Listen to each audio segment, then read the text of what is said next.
geotechnical engineering, earthquake disaster management, slowly through a number of case studies. I continue to do the same thing hereafter also. And then some of the requirements from disaster management we'll try to see pictorially. I told you I must have faced at least half a dozen earthquakes, 1993 to 1996. I lived on the 7th floor in an apartment building, not very far from Tokyo City. So within Tokyo City, it was expensive. Therefore, I decided to take my shelter, something like 1 hour, 20 minutes by train from Tokyo University. And, it was a small community with a corporation. Every year, at least, I used to have 2 drills. So I lived with my family, my wife, and my kid was then 2 to 5-year-old. He always used to, he was enjoying that drill.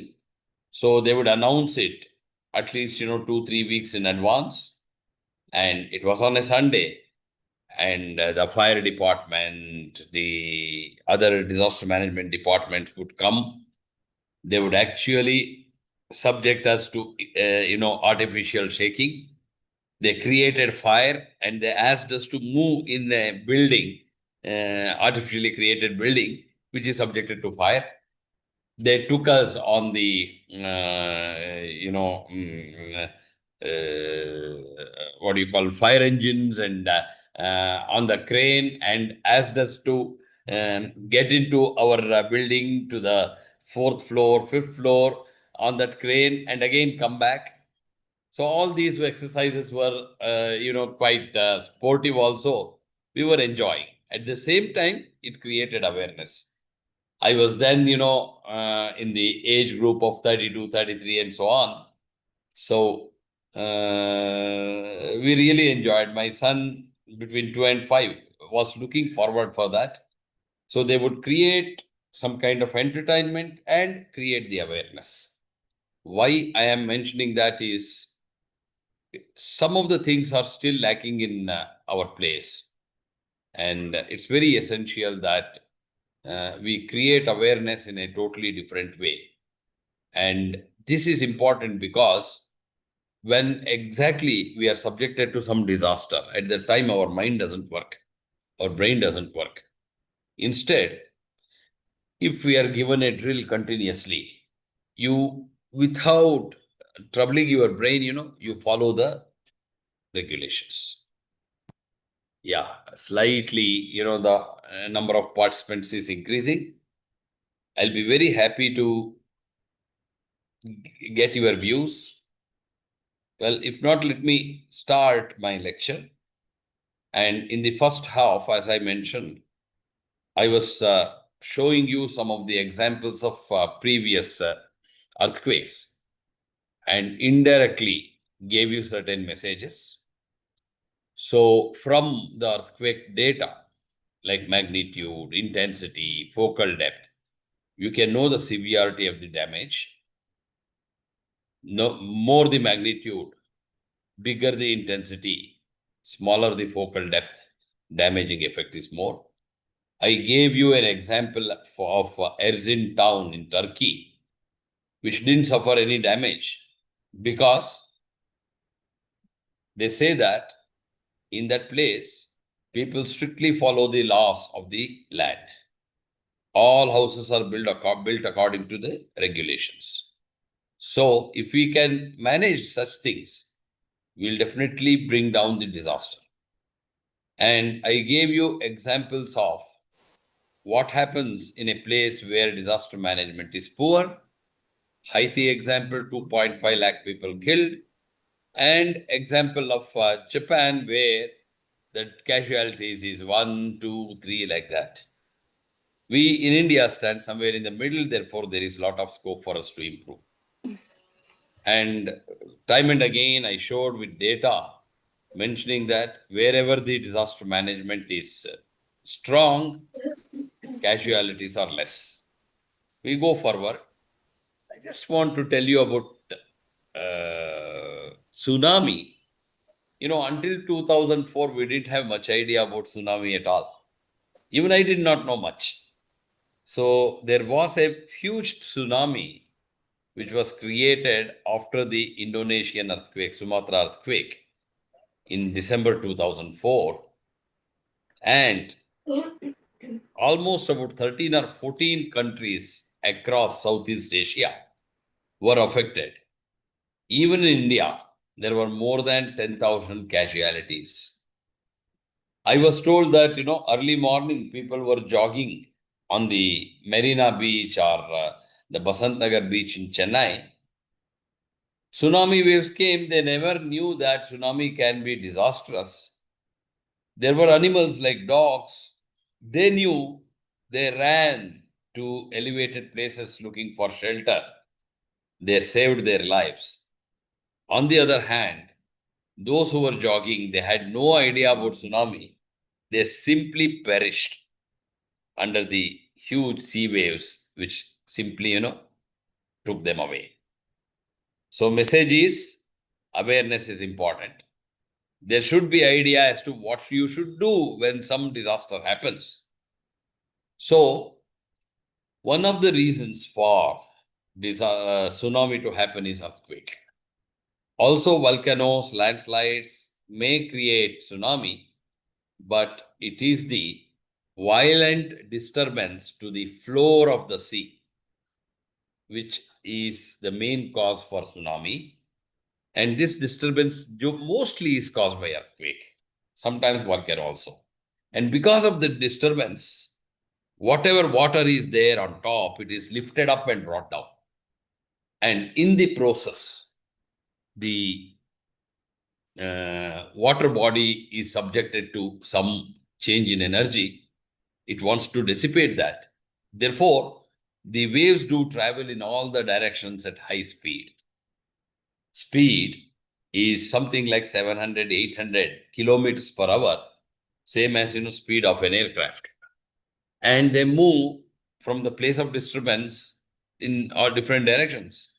And when they come across the coast is always, elevated. These waves hit the coast and hence, new waves are generated, which sometimes are 3, 4 meters high, and some special cases could be even 20, 30 meters high. And these waves hit anything which obstruct them. It could be a tree, it could be a building. And if that building survives, it is okay. If not, under the force of that wave, the building succumbs. And the waves, move upwards and upwards. And slowly they lose their energy and those waves come back to the sea. During that time, whatever was thrown out, they engulf, they take everything into the sea. So this is what happens when there is a huge earthquake, huge tsunami. And, basically it is due to the earthquake that happens at the base of the sea, due to which, the ground moves, particularly if there is a vertical movement of the ground. And that vertical movement will lift up the body of water. Sometimes the depth of water can be even 10,000 meters, about 10 kilometers. So much water is lifted up and brought down, and hence, new energy. So all these waves move at 600, 700, 800 kilometers per hour speed. And when they hit the coast, big waves do happen. So that's what is shown in these pictures. And please note, tsunami is shown in the bottom picture here. On the other hand, waves, wind waves, they call small ripples, what you see in the seaside, and they don't affect much. On the other hand, tsunami waves, they flow at such a high speed and they cause quite a lot of problems. Well, friends, please permit me to close my video so that, there is clarity in in my presentation. So just show you a video of the furious seawater. So some tourist place, I just want you to have a look at how furious seawater can be.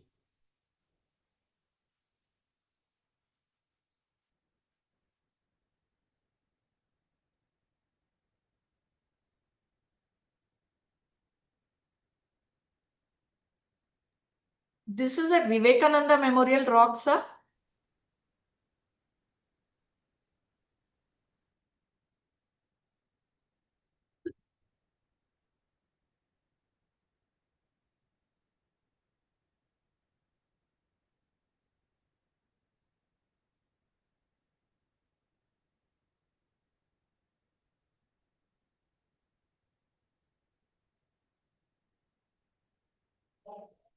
Yeah, this is how tsunami waves can be very ferocious. Just try to ask a question. Why less casualties in Japan compared to Haiti? I tried to mention the answers here, and any one of you can probably give the best of the four answers.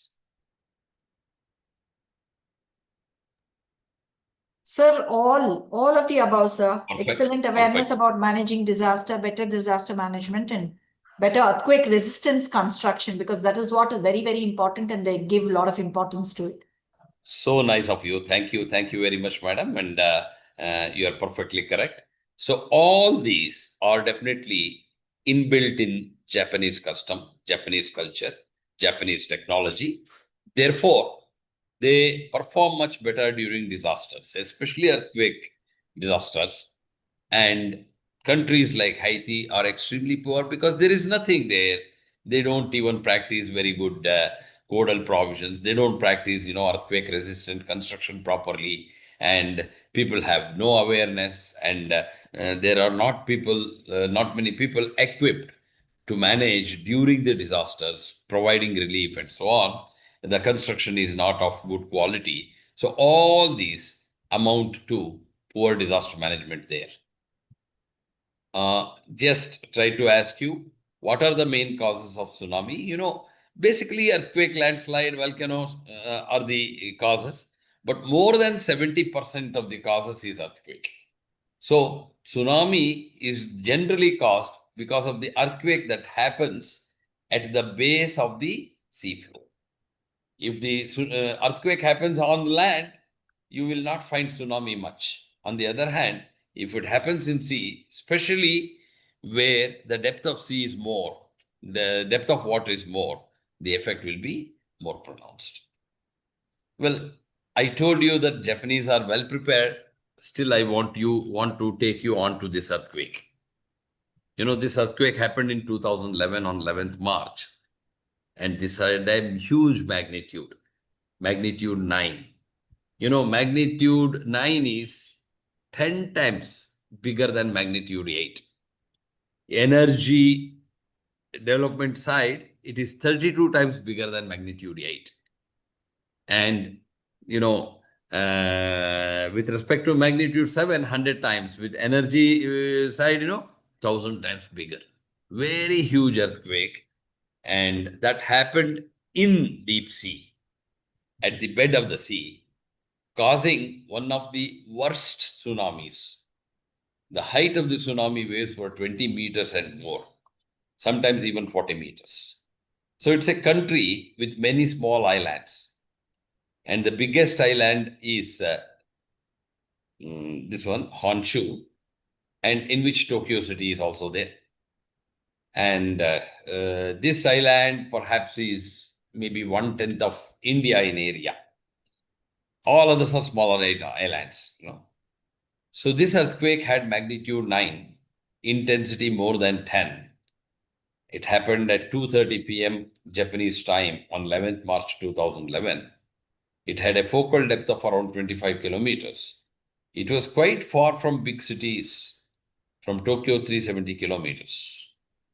The earthquake force is generally expressed in the form of a graph like this.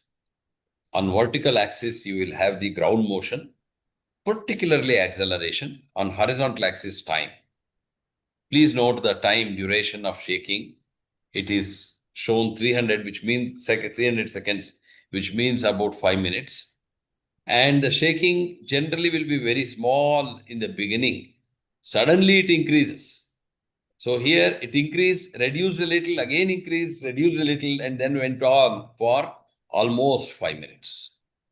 So this is a very typical earthquake where it had two peaks. And the power of this earthquake was so big that Honshu Island, which I said is 1/10 of India in area, entire area was moved laterally, moved horizontally by 2.4 meters. That was the power of the earthquake. It had many, many aftershocks, hundreds with magnitude 7 and above. People say that because of this big earthquake, there was a redistribution in the mass of the earth, which resulted in the day becoming shorter by almost 1.8 microseconds. Unfortunately, this earthquake killed as many as 25,000 people in Japan. They were ashamed. The policymakers, the bureaucrats, all those disaster management people, all of them were ashamed that so many people were killed. And they were killed not because of the earthquake, but because of the tsunami. So some statistics about the damaging effect of the earthquake, but 25,000 people were killed. That is the biggest I have seen in recent times in Japan. So satellite picture shows how the sea was serene, sea was very silent before earthquake and tsunami, and how much it changed afterwards. All those white spots indicate some of the things dragged from the land to the sea by the tsunami wave. And all the white and light colored patches in the land are because of the water's entry, seawater entry into the land. This is how the waves will be ferocious, and they will hit everything that obstruct them, including the trees. And if those obstructions survive, well, it is good. And waves, come, in series, and sometimes, 3, 4, 5 times they come, and all these times, the infrastructure or whatever is built should be able to resist. So this is how a town looks like after the earthquake and tsunami. Tsunami will come, a couple of hours later. Sometimes even, 10, 15, 20 hours later, depending on the distance from the point of earthquake to the location of coast of the tsunami. You can see how the town has been reduced, messy. A typical Japanese house will be something like this, made out of wood. Very heavy tile roof will be provided. Everything is messy, sea water having entered. And a Japanese town will never look like this. Here it appears as if, you are in sea, but, these ships, they decided to move on to the land along with the sea water, along with the sea waves, tsunami waves. So here they are actually mixed up with the cars and all these things inland. Here you have a wall built, okay? These are the walls to obstruct tsunami waves. These are called dikes. And these motorboats were trying for a high jump, but they were unsuccessful. From the sea, they tried to jump over, but could not, because, this wall was there. And these walls, they managed to really arrest any failure. There was no failure in the dikes at all, which clearly suggests they were built very well. Only problem was they were only 5-meter high because, Japanese did not expect earlier that the height of the wave can be so big, 20 meters, 30 meters, and so on. So, even though walls were built, they were able to manage only up to a height of 5 meters. Therefore, much of the water jumped into the land, causing a lot of problem. This is how the airport, the nearest airport, looked like, Sendai Airport. It was flooded with seawater. And in the next slide, you see that all the water went back to the sea, leaving behind huge amount of silt.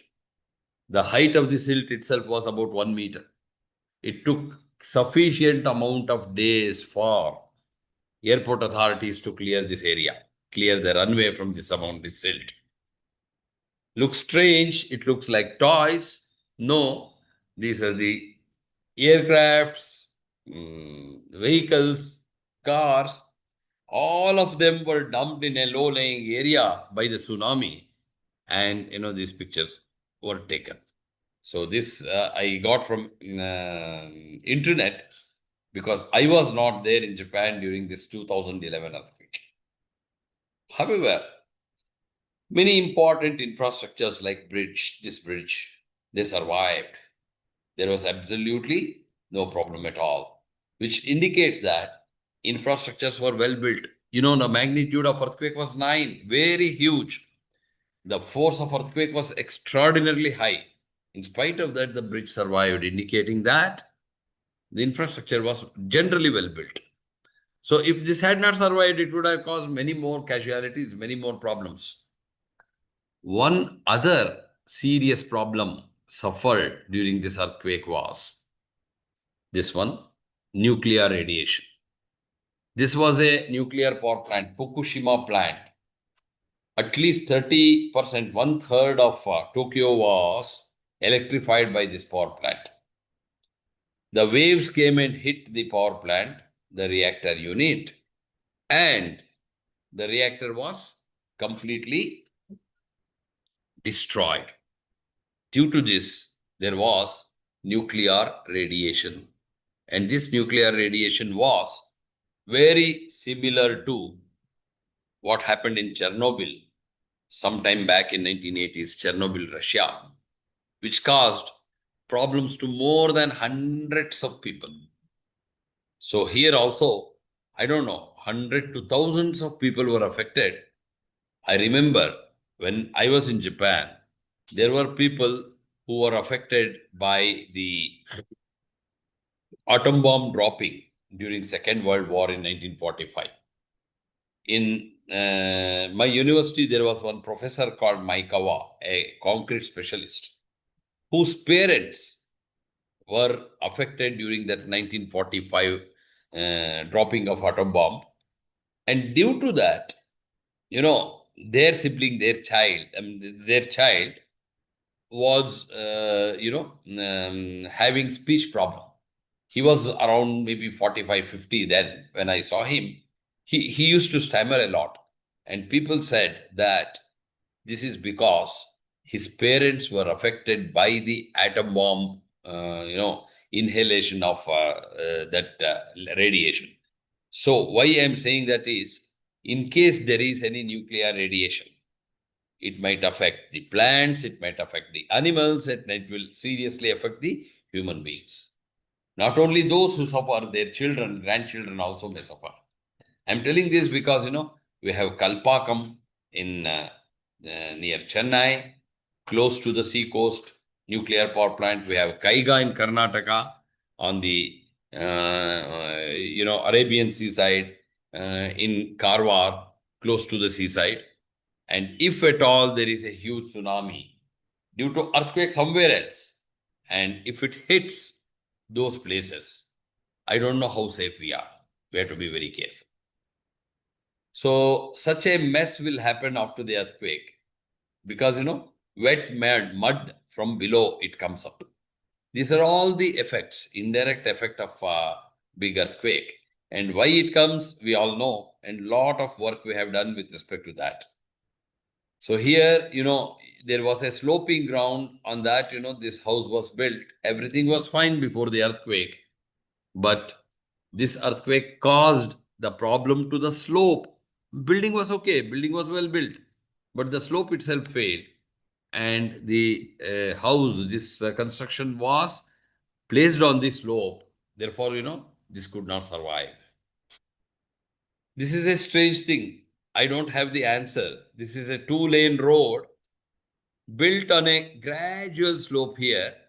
Mostly, I think it is man-made slope. And earthquake happened. One at the top, it was perfect. There was no problem at all. On the other hand, the other one, separated out, and you can see all these undulations. Only thing perhaps I can say is that probably the top one was well densified, compacted, so it survived. On the other hand, the bottom of the road was quite weak here on the other side. But interesting part is, as if somebody has taken a scissor and cut this road into two parts, the earthquake has separated it. So the lower portion has, moved down under the slope, causing all this problem. So just wanted to show you what kind of problems do affect after the earthquake. Here, these two ladies appear to be climbing Everest. This never used to be an elevated place like this. It was a horizontal ground. From below, water tried to come up, and it simply resulted in making the ground also come up, thereby causing this problem. This is interesting, picture taken by my professor, my PhD professor. His name is Tauhata. In Tokyo, because of the earthquake, so far away, 370 kilometers away, he could see the manholes coming up. I don't know, maybe these manhole holes were bored being inside the ground. They wanted a change. They took this risk during the earthquake. So this manhole came up because of a problem which we call as liquefaction. We all know, we all have the explanation for that. And I don't want to, tax you much with these explanations. But such strange things happen. Many buried structures, especially those which are light, are likely to come up because of the, effect of the earthquake. So this is a road next to a slope. The slope failed. Slope failed because, the shaking was so rigorous. Under the shake, the ground, experienced slide. In addition, because of the shaking, the ground there became weak. The strength of the ground reduced, both of them causing the slide. And once the slide starts, there is no way you can stop it. And if you are thinking about, reducing the damage, building some wall and supporting the sloping member, very, very difficult. So, generally, we have to accept that there are a lot of things for us to learn. There are lots of things which we don't know about nature. We have to keep learning. But the beauty in Japan is that their technology is so sound, their awareness is so sound. Within no time, they try to bring back normalcy. And this is one picture showing how it was during the earthquake and what happened less than 1 year back. Again, this whatever these people are appear to be climbing up, and all of them is made up later on.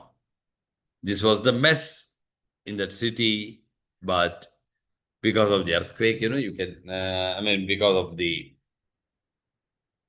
bringing back normalcy, you can see everything is relatively intact. And that is how the Japanese work immediately after the disaster. We'll just try to see some Indian condition also. India is not free from earthquakes. Almost around 60% of the country is in earthquake zone, seismically active place. India has seen many big earthquakes, magnitude 6, magnitude 7, and magnitude more than 7 also. These are the lists of recent earthquakes. And this is the list of some past earthquakes. Earthquakes in 19th century and earthquakes in the beginning of 20th century and so on. Many of them had magnitude 8 and above. And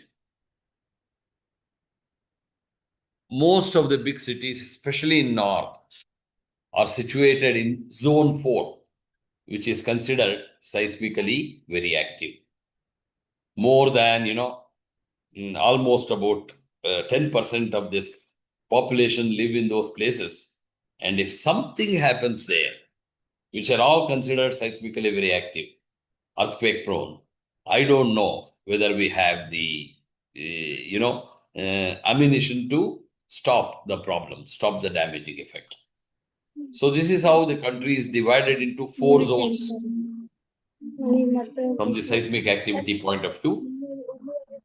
We start from zone 2. There is no zone 1. Zone 2 is given in blue. This is a seismically least active zone. Yeah, I request you to kindly mute when you are speaking. Okay. And, this is considered seismically least active.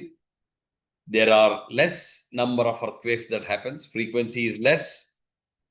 There are earthquakes of very low magnitude, 2, 3 in on Richter scale, which act.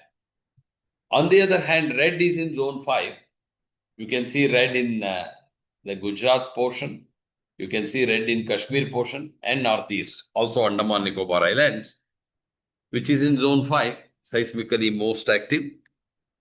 And frequently you will have more earthquakes. You're also likely to be affected by big earthquake. So India is divided into 4 different zones. Zone 2, seismically least active. Zone 3 and above, almost 60%.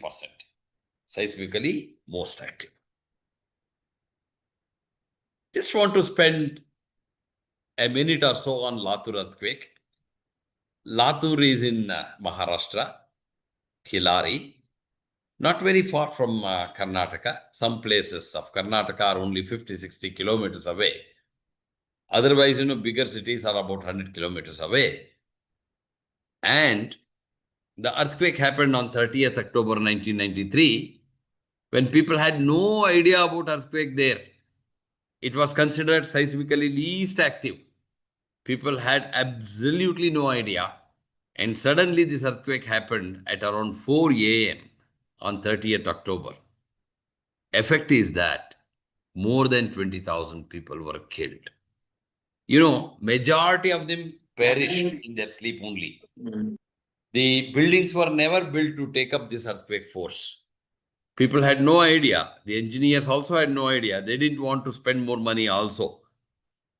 And when the earthquake happened, not so big, some magnitude 6 something.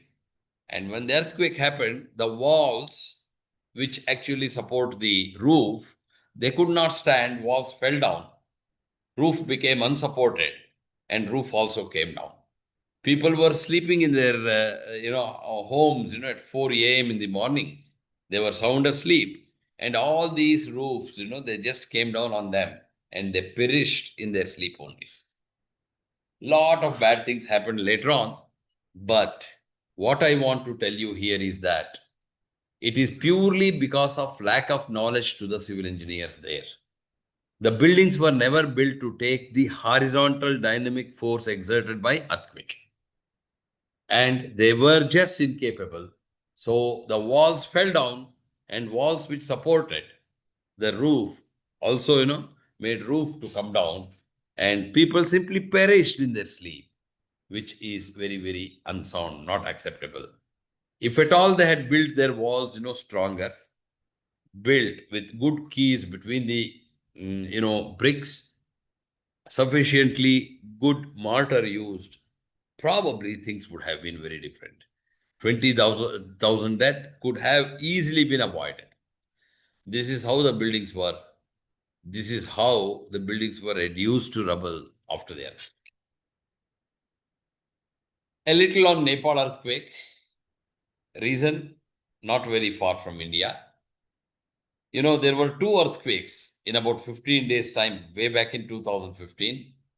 7.9 magnitude earthquake on 25th April, and about 15-16 days later, 7.4 magnitude earthquake in slightly different areas.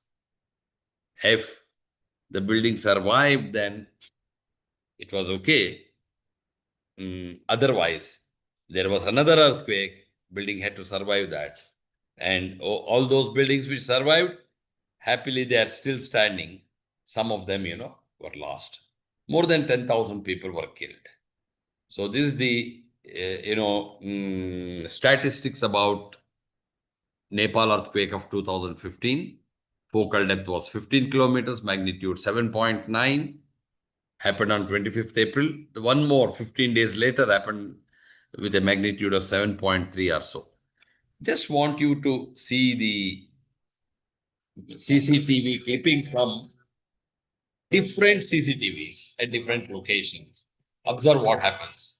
Inside the house, if you have an almirah like this, it will be subjected to so much of seesawing, and if it has stability, okay. Therefore, you should never have tall almirahs, especially which are heavy with books or anything. You can see life is normal. Traffic is very similar to India. All these people are running out of their buildings after the earthquake because they know that buildings are most unsafe places.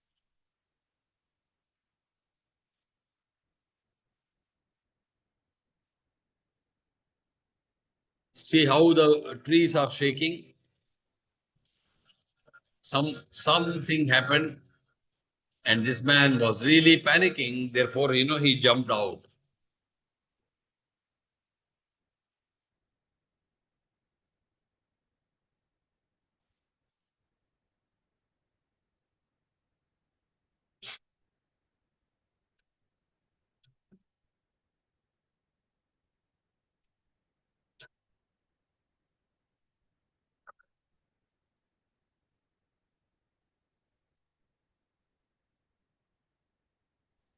Well, the heavy mass of earth, see how it shook. Luckily, the pots, they still survived to stand there. They were not, they didn't topple, they didn't fall down.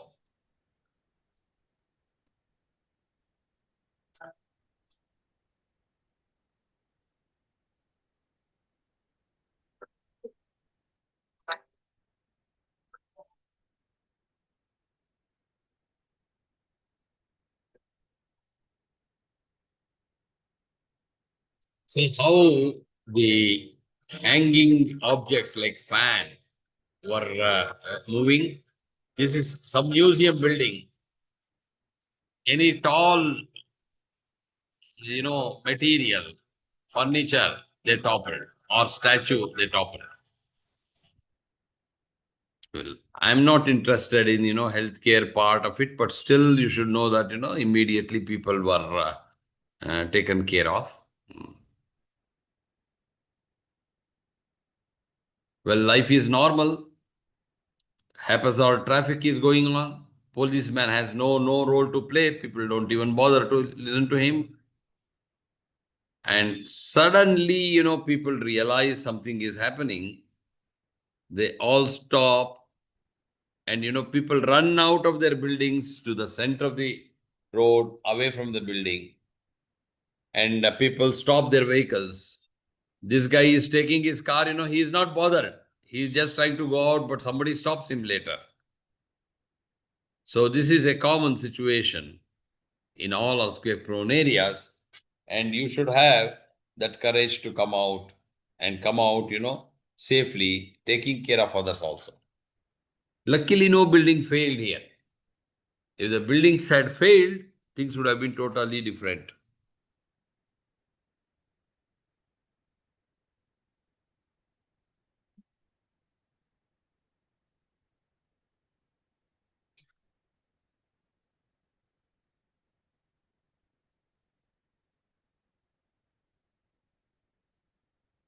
Okay, I just want you to see how the feeling will be among the people immediately after the earthquake. Yeah, here also another CCTV at some place. Everything is, life is normal. Vehicles are moving up, on their own. Suddenly people realize some problem. The ground shakes, and then, everybody try to run from their buildings. So they are just coming out of the buildings because they are doubtful whether the building can stand. Some people take some extra time to come out. It all depends upon their capacity, where they are in the building, and so on. Okay, I just move forward. So many earthquakes happened between Kathmandu and Pokhara, two cities in Nepal, very close to the Everest. And Everest base camp also was affected. Two big earthquakes, happened in about 15 days' time. And people say that one of the big reasons for the big earthquakes is plate movement. Those of you who are geologists can understand this better. Earth is made up of some 12 major plates and many minor plates. And each of these plates keep moving relative to one another. And when they move, there may be projections in them, and then, they may cause disturbance at the plate boundaries, causing earthquake. And Indian plate, sometimes called Indo-Australian plate, is continuously moving northeastwards at a speed of the speed with which our hair grows, something like 7 to 8 centimeters in a year. And when it is moving all along the outside border, because of the interaction with the neighboring plate, there is a possibility of earthquake, and we should be prepared. And this is what is happening. So one of the plates, especially Indian plate, is moving below Eurasian plate in the Himalayas, causing all the problem. So this Indian plate or Indo-Australian plate is moving northeastwards at a rate of 5 to some people say 8 centimeters per year. So the effect of earthquake is that, some portions are lifted up, some portions are brought down. Lifting up is about 1 to 1.2 meters. Whatever is shown in red, Kathmandu was just lifted up. On the other hand, the portion near Gorkha was, brought down by 1.5 meters. That's what happens, during the earthquake.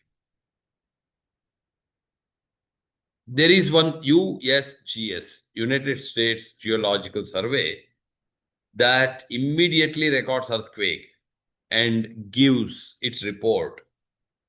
And that was able to really predict the failure, predict the damage very precisely.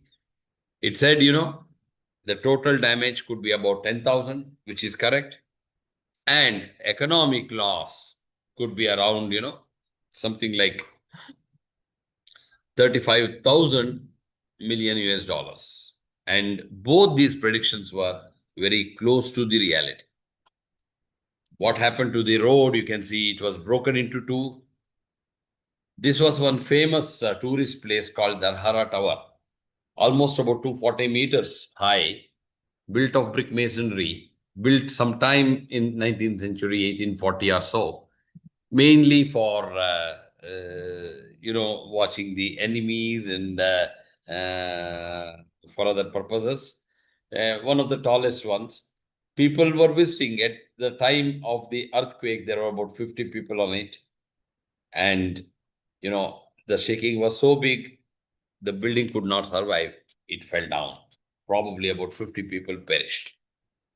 Now I am told, they have built a new 240 feet high new tower. They have also named it as Darhara Tower. See, this is a indoor swimming pool in a star hotel in Kathmandu. It's still, nobody is there in the pool, everything is still. I just want you to understand when the shaking happens, when the ground shakes, how the water in the swimming pool, gets agitated. If something happens to a swimming pool like this, how the sea water may be affected, you can have a look at it. So I just want you to understand what happens to the water here. Please have a look at it.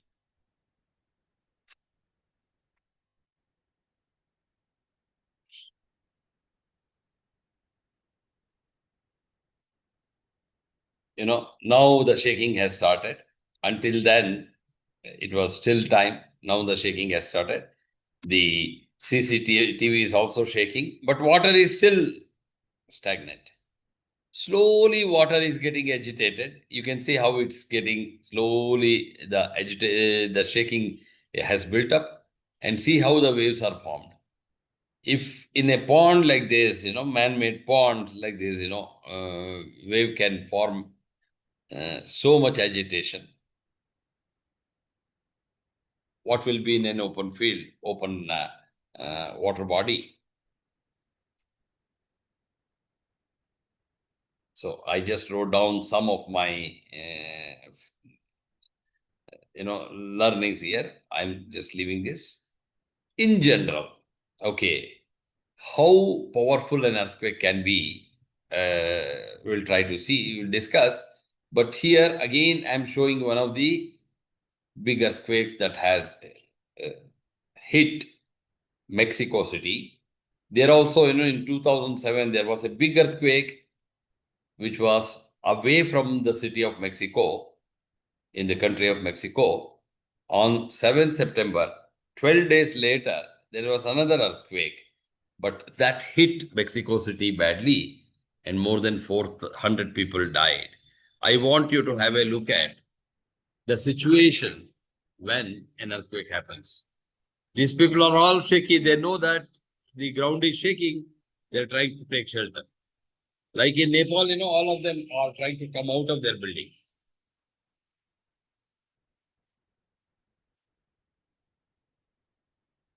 People are just running out. Some come early, some come late. Sirens everywhere, People are giving some signals. See how the building came down. How the neighbor should feel. And I don't know what would have happened to the people living inside. So this is how the shaking is making people, totally panicky.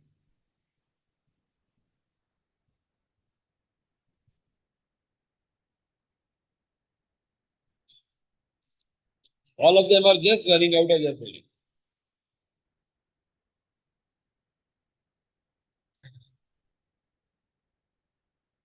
See how the building has come down.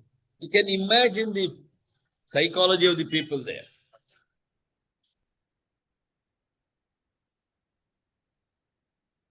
Even the wall panel, is affected. Slowly, the sheets are coming out.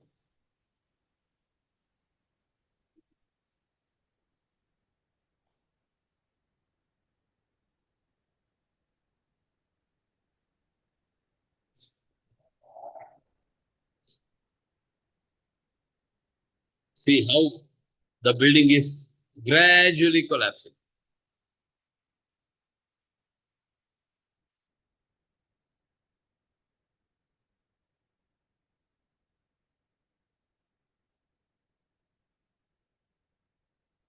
This is in a residential building. The child is not able to stand by herself.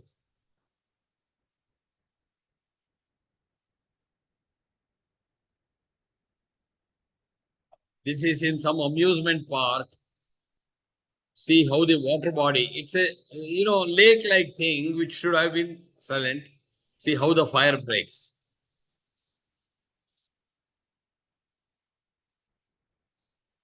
I can keep on showing these problems.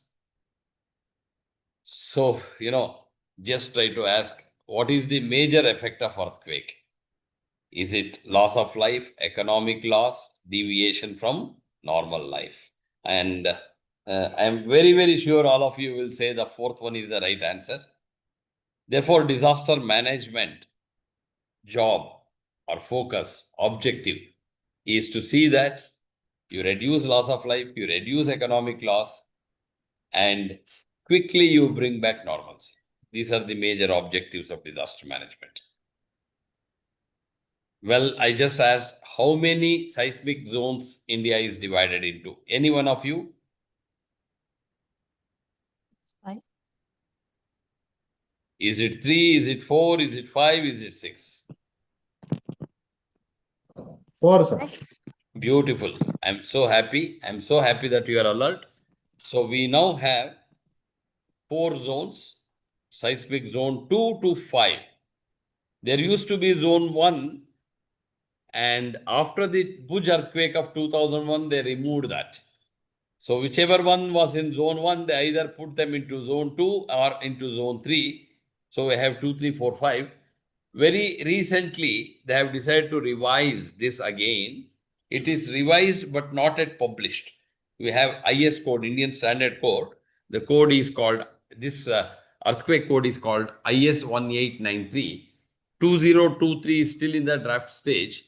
According to that, the number of zones is 5. So, what is an earthquake? So, I just want you to understand that earthquake is the disturbance which happens at the ground surface. So, this is the ground surface where the disturbance happens.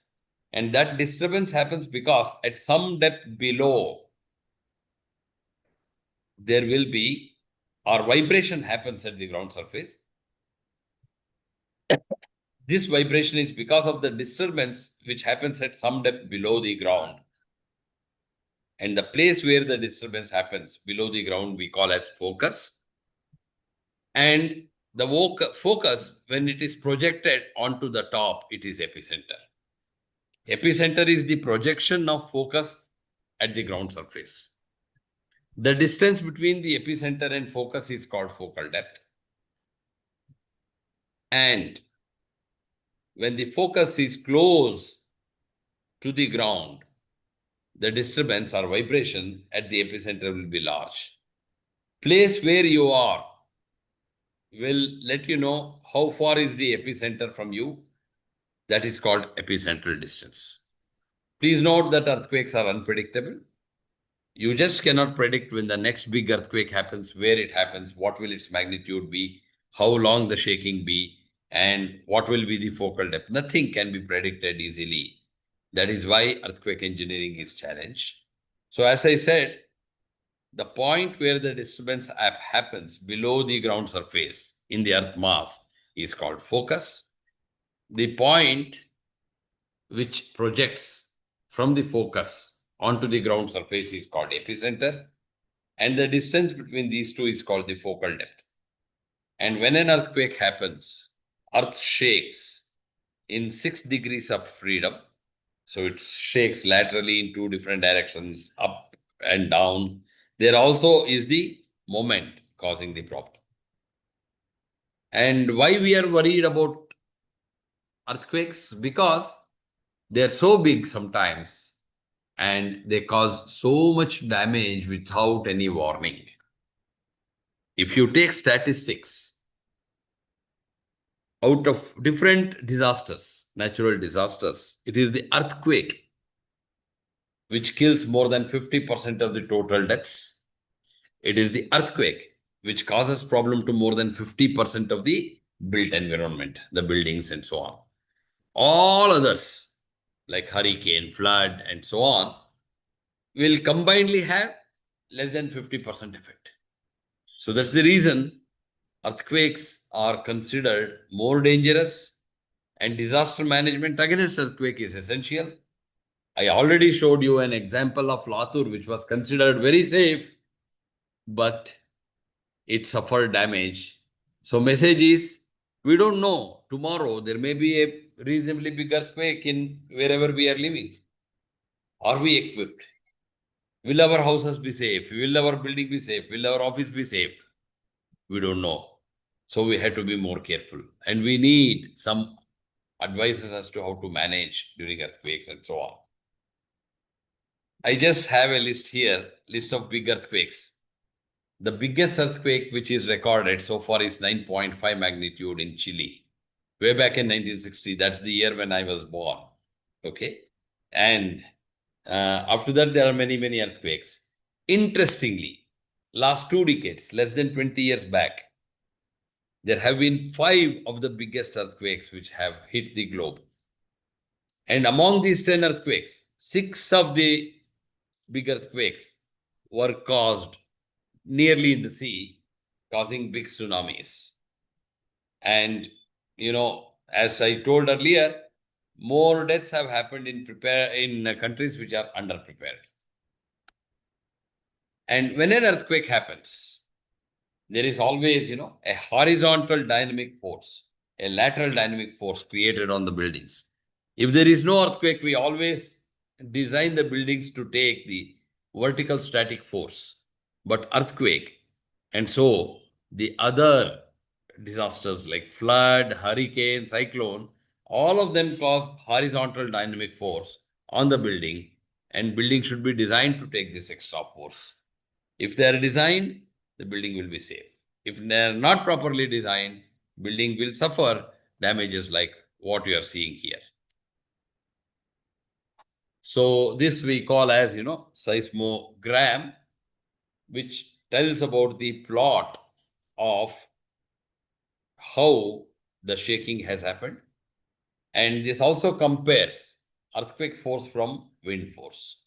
Wind force in general happens in one direction, but the earthquake force will act to and fro from left to right one time, right to left the other time, and so on. So whenever you have an earthquake force like thing, the building will be much more vulnerable. On the other hand, if you have the force which is happening in one direction only at a given time, the problems are less.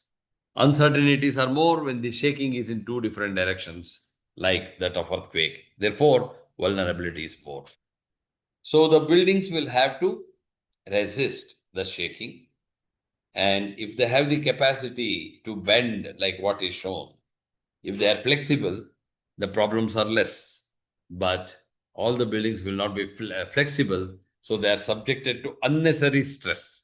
If they are able to take that stress, it is fine. Otherwise, it's going to cause a failure. So when an earthquake happens, we should be prepared for the sliding failure, rocking failure, or bending failure. If care on all these accounts are taken, we may be able to save life or economy under a big earthquake. So quickly, maybe for about 15 minutes on to, specific, learning on disaster management.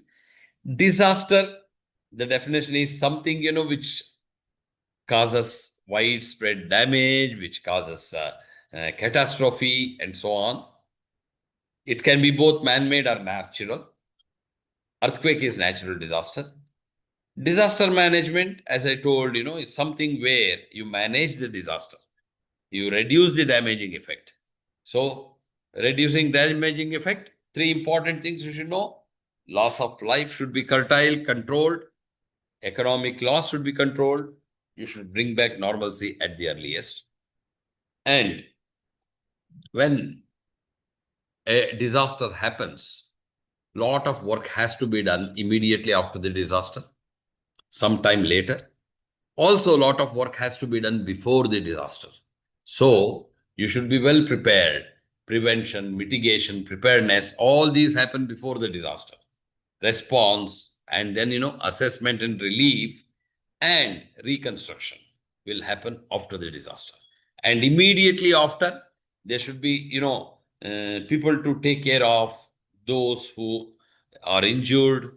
There should be some quick repair works done. There should be electrical works done. There should be several things, done. And disaster management is all about how you are equipped for that. I generally have a simple equation here. Hazard plus risk will cause disaster. Hazard is something which is not in our hands, but risk is what we human beings create. If you can reduce the risk, many disasters can be saved. So disaster management is all about how you reduce the risk. And, all these are risks, whether it is population explosion, unscientific growth, irregular construction, irregular industrial development, lack of free space in cities, pollution, lack of greenery, water pollution, all these result into more and more risk. And I have just listed the objectives which I have been speaking about. And this, diagram shows the different components of disaster management. Some done before, like mitigation and preparedness. Some done during and after response and recovery. I have listed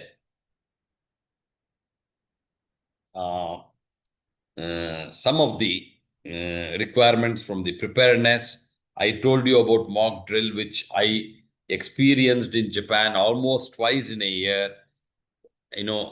We have to learn a lot from the previous earthquakes. There should be a good warning mechanism and so on. So education at school, when children learn, they also bring back those learnings to the parents so all of us can learn.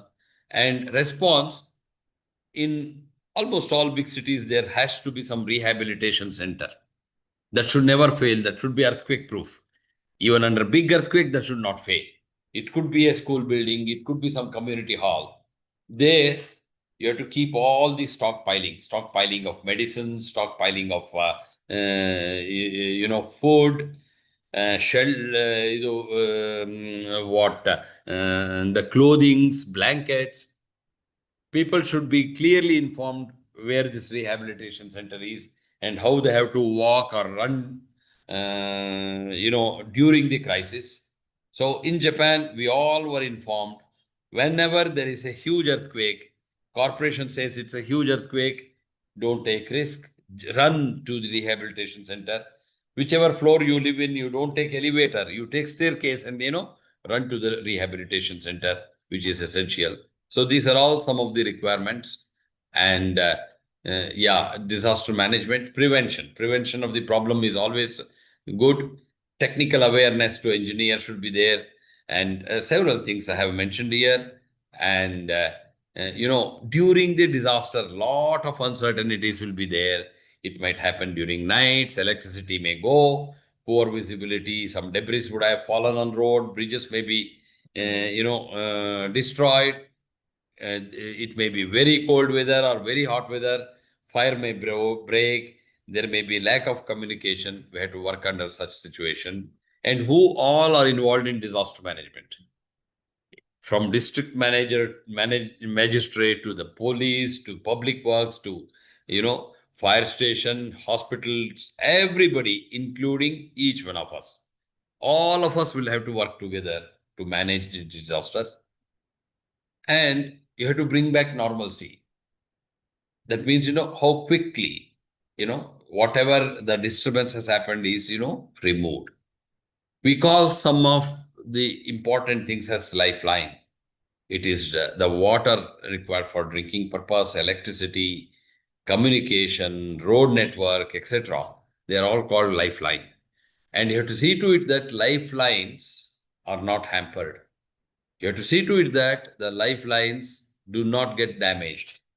And even if they are damaged, they should be immediately recovered. And that is a big challenge. These are all lifelines. Even the sewage disposal should happen, without any problem. Electricity, the telephone network, and so on. Even the roads. And in Japan, railways is a very big lifeline. You cannot stop a railway. So they stop just for about an hour or so during the shaking. But they see to it that they come back to normalcy at the earliest. As I told earlier, mock drill, creating awareness, training, putting the display board, these are all very, very essential.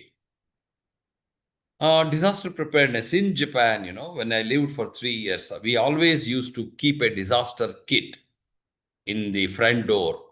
And if we were asked to go out of the building, in that kit, whatever is there, we have to take with us. It could be food and water for a couple of days, first aid.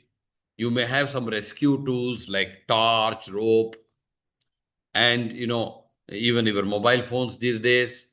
You may have to carry some shoes, some dress, and your personal medication if you are utilizing them. And some of the important documents. If you are a foreigner like myself, when I was in Japan, we had to keep a copy of our passports there. And if we are asked to go out, just run out taking this kit out. And, display units will be there with, awareness creations like this. People are asked not to panic. People are asked to drop and go below sturdy tables. There are no tables. Normally, people don't use in their residential places in Japan, tables. Still, they keep a number of tables equal to the number of people in the home. And if there is a big earthquake, there will be announcement that people should not come out of their buildings. Instead, they stay back. So they are asked to stay back below the tables so that if there is any falling object, it doesn't fall on their head. And after some time, when everything stabilizes, they're asked to come out. So they're generally people are asked to protect themselves, protect their head in particular. If there is gas, electricity, they are asked to turn off, extinguish fire if any fire is there. They are given direction as to which direction, which way they have to come out. And they are asked to use stairs, not elevator. And you have to pay attention to the falling rocks, falling trees, and so on. And especially if there is a possibility of tsunami, you're supposed to go to the higher zones. And all these, you help the needy and you see to it that you protect yourself from tall buildings, go out of the buildings. So these are all some of the precautions which people are given. And the disaster management team will work together. They try to look at where the damage is more. So there are sensors which record the shaking, and from the shaking, they try to record where the problems are more and so on. And they also get the warning about tsunami if the earthquake happens in a coastal area, and what is the height of the waves expected, and when those waves will reach the shore, and all these details will come, and this will be disseminated to the public through sometimes public address system, through radio, or through even televisions, and people will have to listen to that and follow the instructions carefully. There is an what we call as isoseismal map. Earthquake has two important things which talk about the power of earthquake. One is magnitude, which is normally told in Richter scale. I didn't explain to you. And magnitude is 6, 7, 8, like that. And bigger the magnitude, more powerful the earthquake is, and more strain energy is released.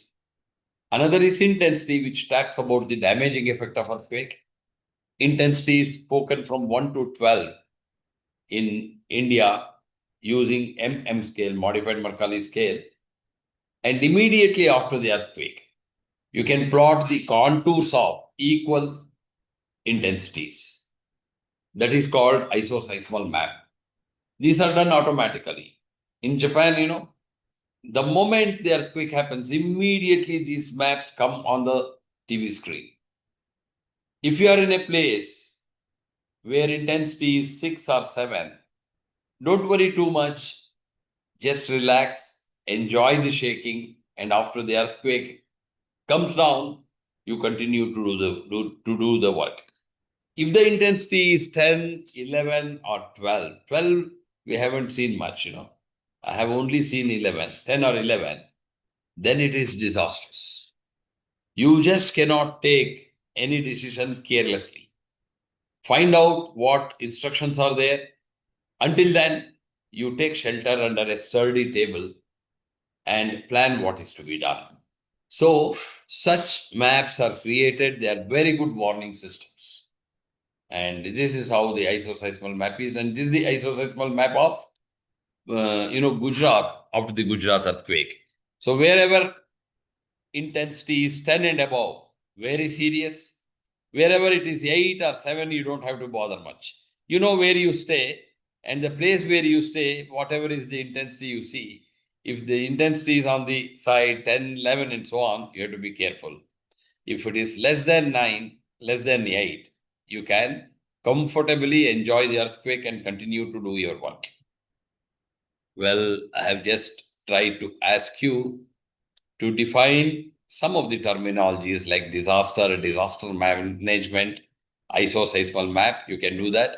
So here, these are all the people who are taking decision, who are allowing people to, or directing people to do what they feel is best to avoid any problem. Decision making is very, very important. Otherwise, it will create havoc.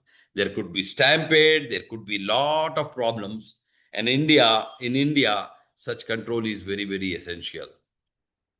And these are the, decision makers who are directing people to do what they say. And it's very, very important. And if they make any mistake, it can be disastrous. This is how their directions are coming.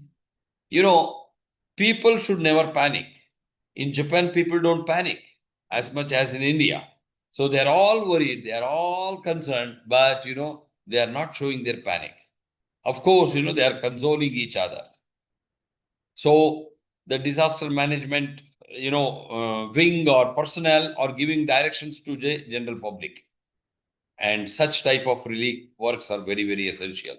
And people must be given, warm clothing in a cold season, cold country immediately so that, they survive, because they are really shaken by the earthquake. They have come out of their buildings. They need to be protected. This is how a rehabilitation center will be. There need not be many furniture.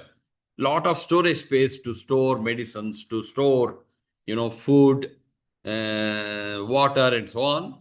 They should be given blankets to stay, sleep, and this is how it will be. And that will be very strong earthquake-proof building. No failure at all, whatever is the shaking.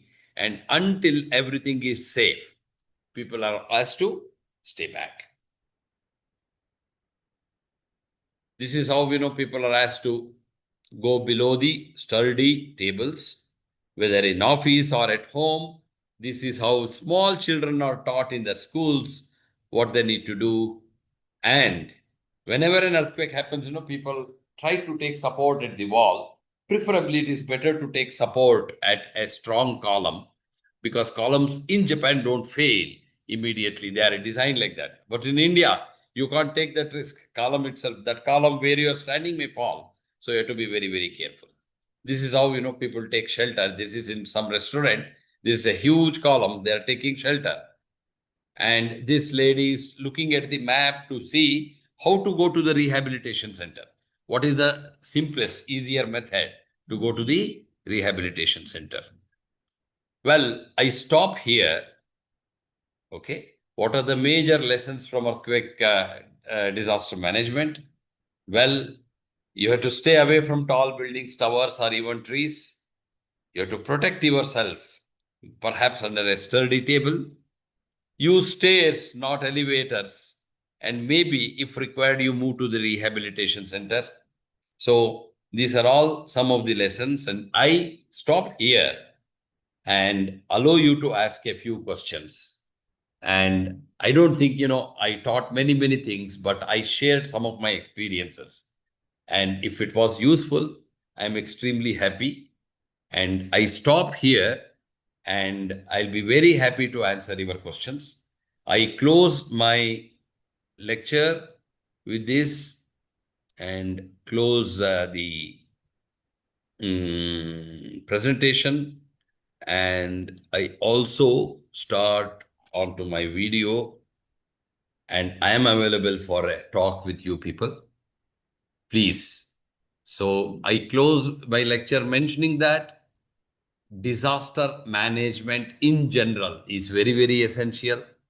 Earthquake disaster management is equally very, very important.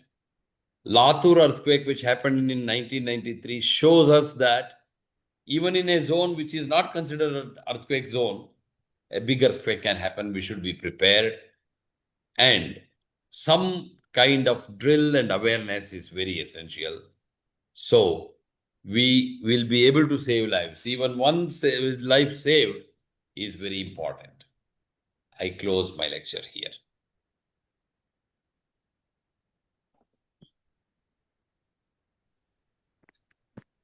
So just one inquisitiveness in me that I want to know is now we know there are certain, what do you say, earthquake prone areas, correct? And Yes. we've seen time and again these areas have suffered earthquake, and earthquakes happen due to the shifting of the plates. That's what we understand and what's happening. So since our technology is so advanced, and we are able to also foresee if there's going to be any earthquake. Why not warn people beforehand? What we are doing now, yes, warn people beforehand and, place them elsewhere rather than putting them in a place where the plates are shifting and there's going to be an earthquake. Very nice, madam. In fact, that is what is the requirement of disaster management. Unfortunately, let us say, if you take an example of India, 60% of our country is in an earthquake prone area. For example, if you take New Delhi, it is in a very dangerous earthquake prone area. Yes. Why it was formed, we don't know, because from the old time, Yamuna River is there, and that is a prosperous place. People started living there, and people continue to live there. And now, the population there is perhaps 3 crore or so. Yes. Can you shift all those people to some other safer place? Impossible. So people are warned. And again, earthquake is one such disaster where warning is not possible. Perhaps people are trying to warn, 20, 30 seconds before. Even that may be better. So other disasters like flood, even hurricane, you can give good warning, a couple of hours before. People at worst can leave their place and come out and go to some other places in that given time. But earthquakes, even today, you cannot predict them. You can only say that this is an area which is earthquake prone. In fact, in China, some time back, they said, they're able to predict once they predicted, and people were asked to move out of their houses, move out of their cities, but nothing happened. Sometime later, there was another prediction. People said, oh, I don't want to go. And there was a real earthquake which caused a lot of casualties. So to create good awareness among people is a big problem. And earthquake prediction even today is uncertain. Not It has not taken any big step, though research is going on. But warning like this is okay. Tokyo is again a highly earthquake prone area. Can you shift people from Tokyo to elsewhere? Again, 3 crore population, impossible. Only thing is people are given awareness. Buildings are made much more stronger. Sometimes, below the building, they even keep a shock absorber, such that even if the ground shakes, the buildings do not suffer the same amount of shaking. We call them as base isolator. So there are technologies, but to predict, to save life during a serious earthquake is, as on today, next to impossible. You can save some lives, but you cannot make it, zero. And people are working, but with the population explosion like this, and some construction without planning, things are not easy. But awareness creation like this may change people's mind. Technology is developing. You can put sensors wherever you want. At least few seconds before, you may be able to learn, and some savings can happen in future. We have to work in that direction, madam. Thank you, sir. If there is any other question, I'll be very happy to answer. I found, I found it very, very, likable to speak to all of you. Only thing is, because it is online, I cannot see you. I cannot really have a eye to eye, discussion, meeting, and other things. But this material, I will definitely make it available if the organizers want. On the first sheet, my phone number is there, my email ID is there. Anytime you people can contact. And if you are interested, you're most welcome to come and meet me at Vidyavardhaka College of Engineering. At present, I am not doing any serious research in earthquake engineering, because, the lab which I produced, it's in SJCE. And still, I'm working here and there. Some of my students are still working for their PhD. Some of them are working in dynamics area. So some little work is being done, but not so seriously. I welcome all of you to my place.